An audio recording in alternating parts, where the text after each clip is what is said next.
In October 2021, I bought a Royal Enfield Himalayan 411, the only kind there was at the time. I loved it.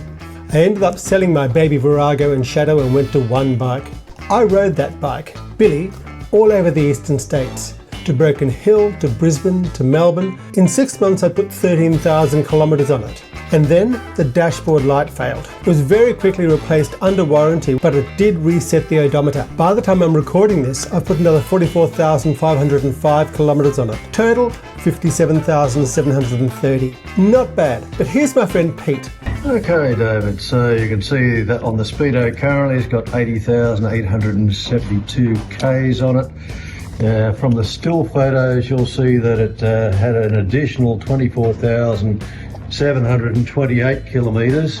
That's right, 105,654 kilometres. That's insane.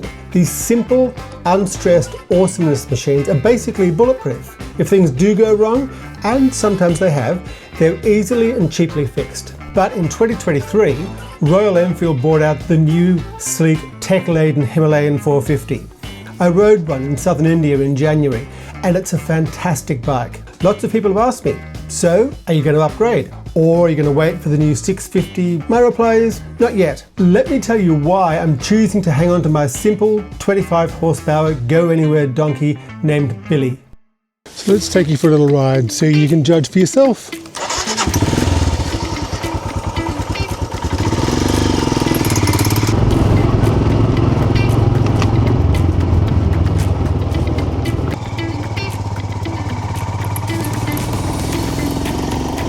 Oh, car coming.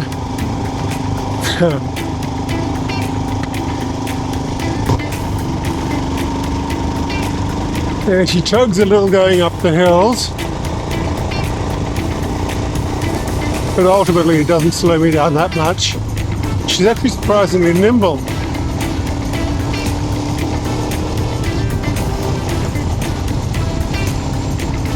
With the big 21-inch front wheel, not being a fast machine, the brakes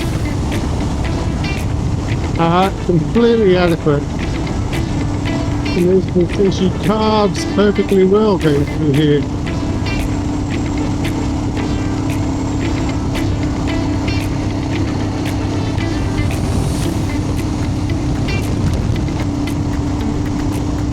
She just went up that hill in 5th gear. I wanted to accelerate, I had to drop it back to 4th, but that's okay. I found the suspension fine. 60,000 kilometres and I haven't had to do much to the suspension at all.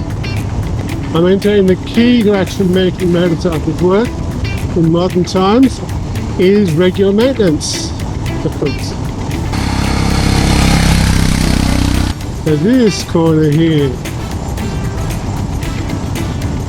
I love this corner. It is a fun corner.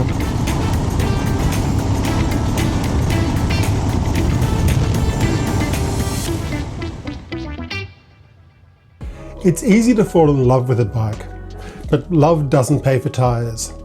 So let's compare the 411 and the 450. First up, I'm not including tyres, rego or insurance. They're pretty much the same. When I bought Billie, she cost $8,000 in kangaroo dollars. That included the panniers. A new Himalayan costs $9,190 for the base model. It's still dirt cheap. And right now there's a special on the adventure kit for $1,680. So it will cost me $10,870 all up. But as we know, motorcycles are not a great investment. For an old model like Billie with nearly 60,000 kilometers on the clock, resale is going to be ambitious. Currently there's a 2022 model for sale with 40,000 kilometers on the clock for $3,990. Now let's say I get $3,000 for Billie. It means forking over nearly $7,000 again for a motorcycle. Yes, the 450 has a more powerful engine, but it's actually not that much faster. I've had Billie up to 126 kilometers an hour on back roads. Dork in the Road, awesome channel by the way, had the 450 at 138 kilometers an hour.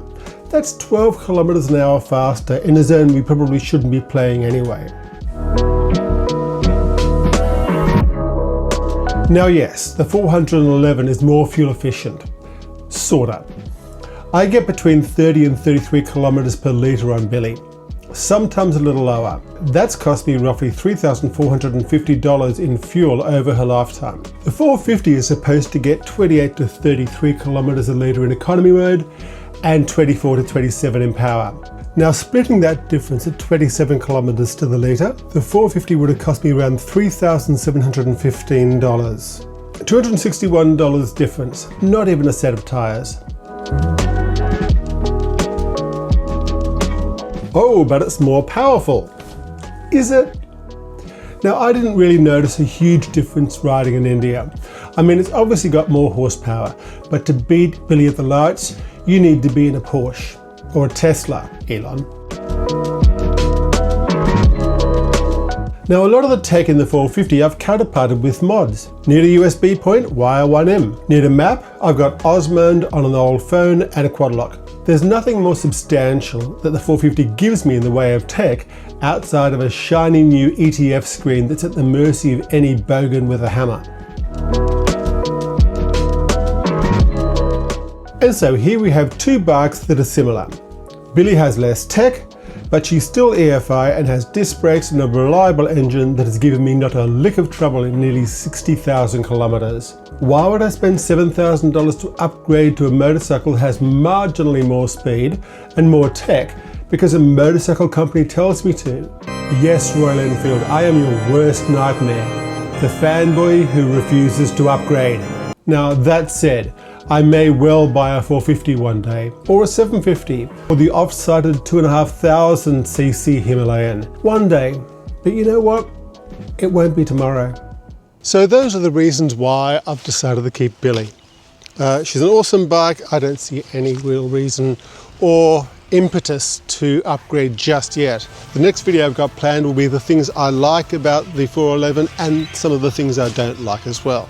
If you liked the video, you know what to do. Give us a thumbs up and subscribe because it really helps small channels like ours. And I'll see you on the next video.